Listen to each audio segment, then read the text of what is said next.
दुरुस्त आए, नतीजे देरी से जरूर आए, लेकिन प्रतिशत जो है पास होने का वो ज्यादा रहा इस बार। चलिए आगे बढ़ते हैं और अगली बड़ी खबर की बात करते हैं। आज की ये बड़ी खबर ने सियासी गलियारे में हलचल मचा दी है, जहां झारखंड के पूरे सरकारी महकमे और मुख्यमंत्री कार्यालय में उस समय खलबली मच गई जब मुख्यमंत्री को एक धमकी भरा ईमेल सामने आया, जिसके बाद पूरे सरकारी मशीनरी तहकीकात में जुट गई।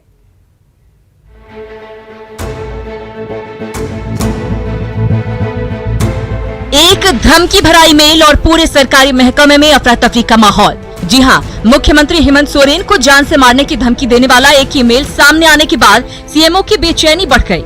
आनन फानन में शिकायत दर्ज कर सीआईडी पूरे मामले के अनुसंधान में जुट गई। सूत्रों से मिली जानकारी के अनुसार मुख्यमंत्री के ईमेल पर लिखा है, सुधर जाओ नहीं तो जान से मार दिए जाओगे। इस मामले में जांच टीम आईपी एड्रेस के आधार पर मेल भेजने वाले शख्स तक पहुंचने के प्रयास में जुटी है। सीएम को धमकी वाले मेल पर जेएमएम और मंत्री आलमगीर आलम के तेवर भी सख्त नजर आए। उनके जो दुश्मन हैं, राजनीतिक विरोधी भी हैं, वो भी इनके इस स्वभाव के कायल हैं। वैसे में इस तरह की बातें अगर सामने आ रही हैं तो निश्चित तौर पर इसको गंभीरता से लेते हुए इसकी जांच अनुसंधान होगी और हम लोग चाहेंगे, पार्टी के सभी लोग चाहेंगे, झारखंड के सभी लोग चाहेंगे कि इसका उद्भेदन हो। कौन है इसके पीछे, मंशा क्या है? वो समाज के लिए काम करते हैं, हर एक व्यक्ति के लिए काम करते हैं, प्रदेश के लिए काम करते हैं, प्रदेश के उत्थान के लिए काम करते हैं। इसलिए हम लोग इसको यही कहेंगे कि सरकार की ओर से जो है एजेंसीज है उसको जांच करे और जांच करके दोषी लोगों पर इस पर कार्रवाई करे। उधर बीजेपी ने भी सीएम को दी गई धमकी को गंभीर मामला बताया। पार्टी विधायक सीपी सिंह ने कहा कि जब राज्य में मुख्यमंत्री को ही धमकी दी जा रही है तब आम जनता कहां सुरक्षित है। उन्होंने जल्द से जल्द आरोपी को गिरफ्तार करने की मांग की। सवाल है कि किसी की इतनी औकात हो गई कि वो सीएम को जान से मारने की धमकी दे।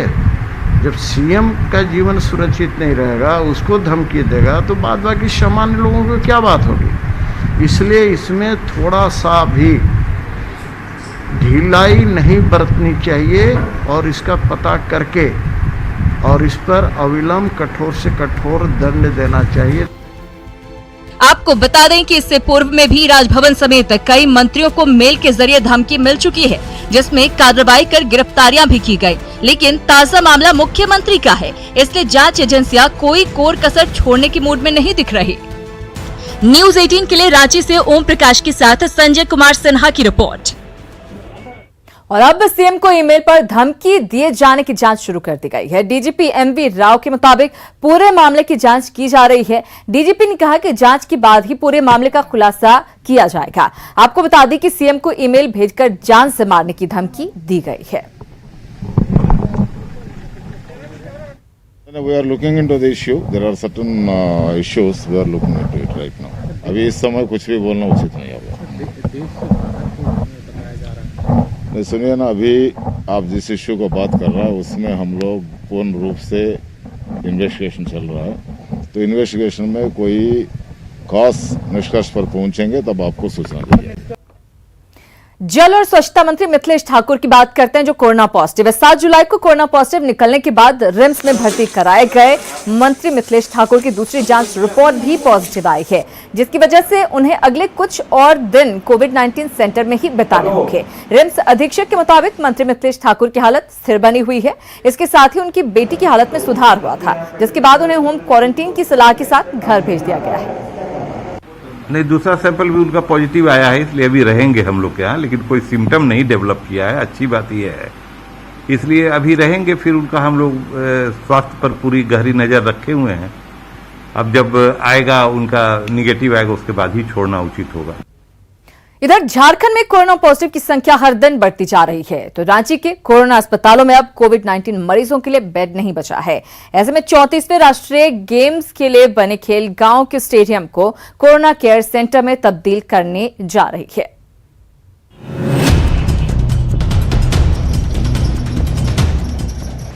झारखंड में देश की रफ्तार से तेज गति से कोरोना पांव पसार रहा है। वहीं स्वास्थ्य और जिला प्रशासन भी अब कोरोना रोगियों के इलाज के लिए सुविधाएं बढ़ाने पर जोर दे रहा है। रांची जिले के CHC को कोरोना पॉजिटिव मरीजों के इलाज के लिए चिन्हित किया गया है, तो अब खेलगांव के इंडोर स्टेडियम, जहां पहले खिलाड़ी अपनी खेल प्रतिभा दिखाया करते थे, वहां अब कोरोना पॉजिटिव वैसे मरीजों का इलाज होगा जो या तो एसिम्प्टोमेटिक हैं या फिर माइल्ड लक्षण के हैं।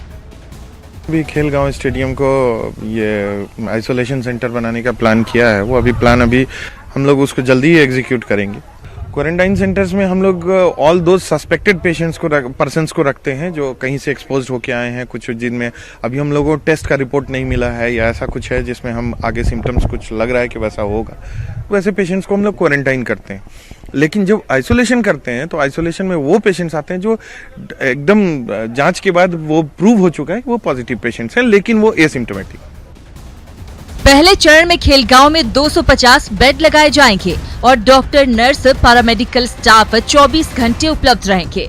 इसके अलावा सर्ड और अन्य जगहों को भी कोविड केयर सेंटर के रूप में विकसित किया जा रहा है, ताकि किसी भी कोरोना पॉजिटिव मरीज का इलाज बाधित नहीं हो।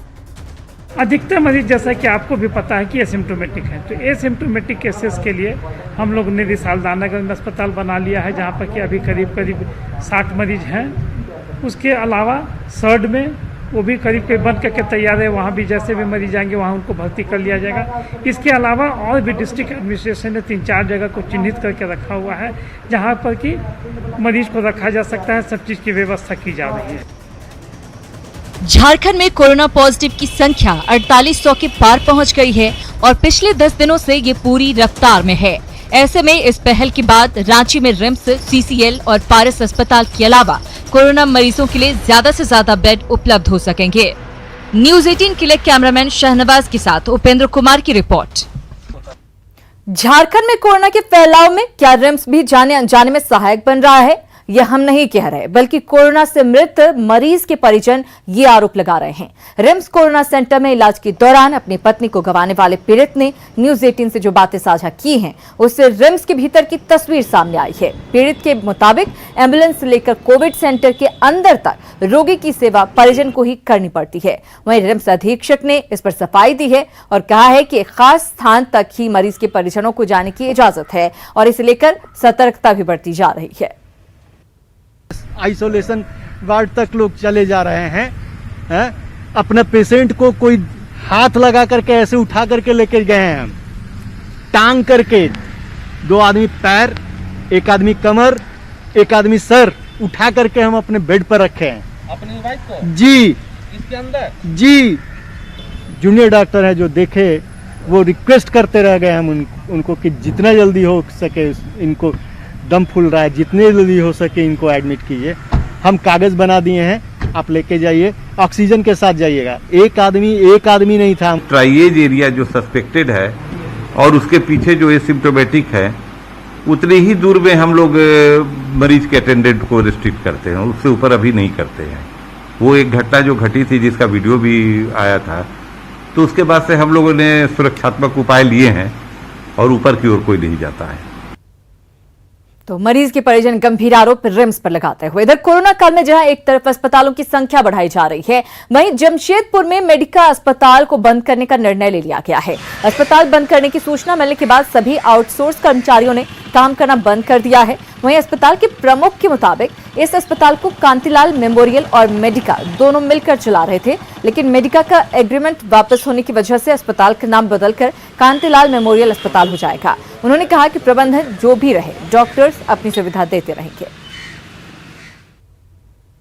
जाना कि ये कैसे बंद हो गया, यहाँ पेशेंट का ऐसा उपस्थिति था, यहाँ पेशेंट का कभी कमी नहीं रहा, पेशेंट कभी कमी नहीं रहा, पेशेंट भरपूर मात्रा में आया और यहाँ अच्छे डॉक्टर के होने के बावजूद, लेकिन यहाँ कैसे क्या हुआ ये मैनेजमेंट ही बता सकता है। अगर ये जांच कराया जाए तो इसमें बहुत सारा भ्रष्टाचार हुआ है और जो लोग घोटाले में लिप्त हैं वैसे लोगों को सामने लाया जाए। जो 2013 में मेडिका को मैनेज करने के लिए लिया था वो हम लोगों को छोड़ के जा रहा है। 14 सितंबर उसका लास्ट वर्किंग डे है और 10 अगस्त से हम लोग एडमिशन बंद करने वाले, माने वो लोग बंद करने वाले, हम लोग नहीं, उन लोग अपने माने हॉस्पिटल में एडमिशन 10 अगस्त से बंद करने वाले।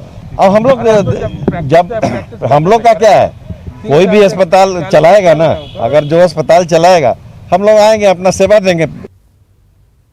और अब बात उस चोर की जिसने हजारीबाग जिला प्रशासन के नाक में दम कर रखा है। पुलिस बार बार उसे पकड़ती है और वो बार बार चकमा देकर फरार हो जाता है। क्या है पूरा मामला, देखिए इस रिपोर्ट में। चोर ने पुलिस को दिया चकमा, तीसरी बार चंगुल से हुआ फरार, प्रशासन की चुस्ती पर सवार। कोविड अस्पताल के गेट के पास बनी सीढ़ी पर बैठे शख्स को देखिए। इस आदमी ने पूरे हजारीबाग जिला प्रशासन की नाक में दम कर रखा है। पुलिस इसे बार बार पकड़ती है, ये हर बार फरार हो जाता है। आपको मजाक लगेगा लेकिन हकीकत यही है। दरअसल ये तस्वीरें हजारीबाग के कोविड अस्पताल की हैं। सीढ़ी पर बैठे शख्स को कोर्रा थाने की पुलिस ने कुछ दिनों पहले चोरी के आरोप में पकड़ा था, लेकिन जब इसका कोरोना टेस्ट कराया गया तो ये पॉजिटिव निकल गया। इसके बाद सबकी सिट्टी पिट्टी गुम हो गई। पुलिस महकमे में हड़कंप मच गया। आनन फानन में सदर और कोर्रा थाने को सील कर दिया गया। दोनों थानों के पुलिस पदाधिकारियों की कोरोना जांच की गई, जिसमें सदर थाना प्रभारी समेत दोनों थाने के 29 पुलिसकर्मी कोरोना संक्रमित पाए गए थे।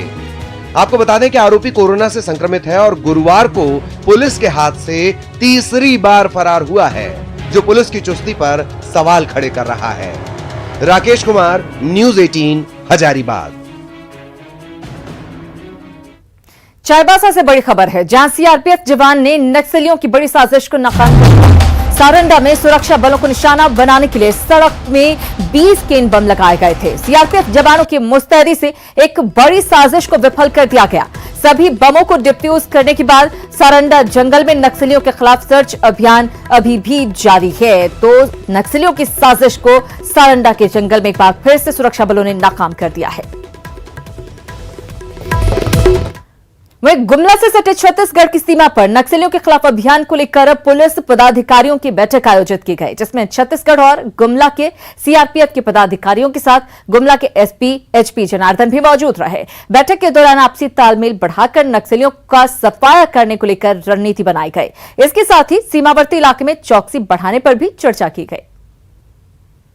हमारा ये जो बॉर्डरिंग इलाका जो माओइस्ट इन्फेस्टेड है, वहाँ पे बूथ कोऑर्डिनेशन के तहत अभियान चलाने के लिए और सुचारू रूप से अभियान चलाने के लिए क्या क्या हम लोग कर सकते हैं, इसी पे पहल करने के लिए हम लोग उस जिला का पदाधिकारी के साथ हम लोग बैठक किया जा रहा है। हम लोग आपसी तालमेल के साथ या जिला पुलिस गुमला के साथ बातचीत करके आपसी तालमेल के साथ हम लोग अभियान चलाते हैं और बॉर्डर एरिया में काफ़ी सघन पेट्रोलिंग होती है, सर्चिंग होती है, ताकि नक्सलियों का वहाँ बोलबाला ना हो, कोई वहाँ पैर ना जमा न सके, कोई नया कैंप ना खोल सके। और जिस प्रकार से एसपी साहब बता रहे थे कि जो डेवलपमेंट के काम हो रहे थे उन पे भी कोई बाधा ना हो।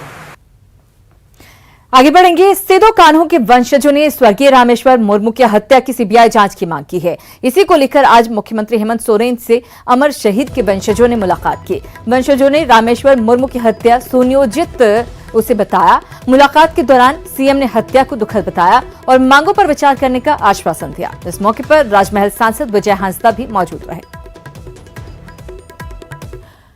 चाईबासा से खबर, जहां कल्याण विभाग का अस्पताल खुद अपने कल्याण का रास्ता देख रहा है। करीब 15 साल पहले बड़ा चीरू गांव में तत्कालीन सीएम अर्जुन मुंडा ने इस अस्पताल का निर्माण कराया था, जिसके बाद पिछली सरकार ने नए सिरे से भवन का जीर्णोद्धार कर एनजीओ को अस्पताल संचालन का जिम्मा सौंपा था। लेकिन अभी तक केवल ओपीडी सेवा ही बहाल हो सकी है, जबकि इस अस्पताल में कई बीमारियों के विशेषज्ञ डॉक्टर के साथ नर्स और मेडिकल स्टाफ की भी नियुक्ति होनी है। इधर केंद्रीय मंत्री के प्रतिनिधि ने जल्द ही अर्जुन मुंडा से बात करने का भरोसा दिलाया है।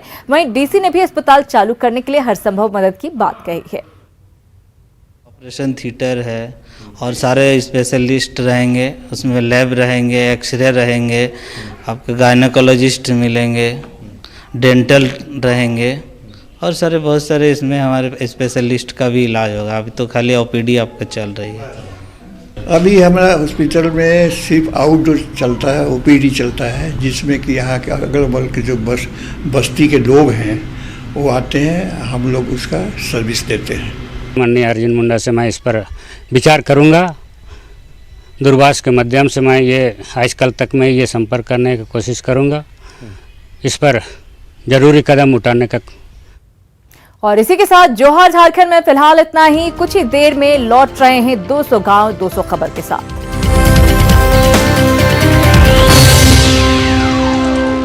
दिस न्यूज आपका एड शानदार,